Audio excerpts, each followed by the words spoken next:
LSU is a legitimate national championship contender. Now, everyone want to talk about Brian Kelly. Everyone want to talk about the offseason personnel additions. Last year, we spent a lot of time on whether or not this team would be willing to run the football enough, whether or not this team would be good enough on the defensive side to potentially elevate the program. But just watching that game back, the level of physical dominance that we saw with their defensive front against a Clemson team that has not really been pushed around a lot. I mean, Clemson has not traditionally been a crazy, super physical offensive line. That's not really what they are. Clemson has thrived in their best years with elite weapons, elite quarterback play, and kind of a perimeter-based offensive attack. But they haven't really had a lot of liabilities up front. You know what I mean? And I looked at this LSU defense, man, and they were just getting after it. The way that they were able to control the ball. Last year, they were a high-flying attack. Garrett Nussmeier's going to have to throw it all over the yard. He's going to have to throw for 350 and 3 touchdowns for them to win the game because they were going to be one of the worst rushing attacks in the SEC. I think they averaged 116 yards a game on the ground. That is very different this year.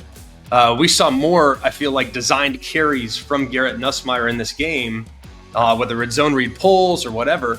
We saw more designed carries from Garrett Nussmeier in this game than I think I did at any point last year combined.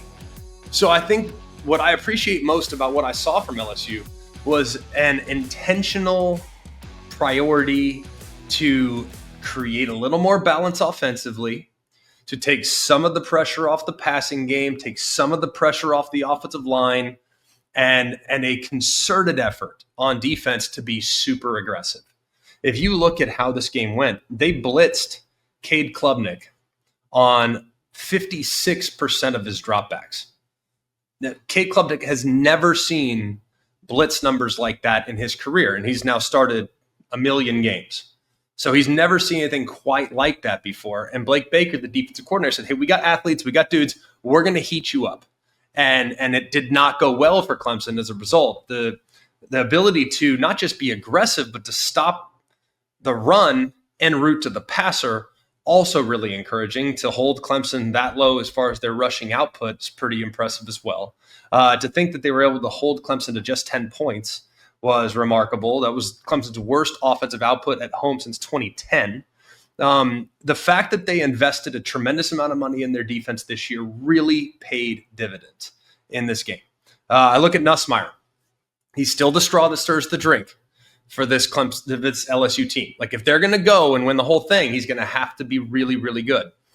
He was, I think, much better in the second half. A little bit shaky early on, but that's just kind of feeling out process. There's been buzz about him being banged up, having the knee issue in camp, having an abdominal issue leading into the game.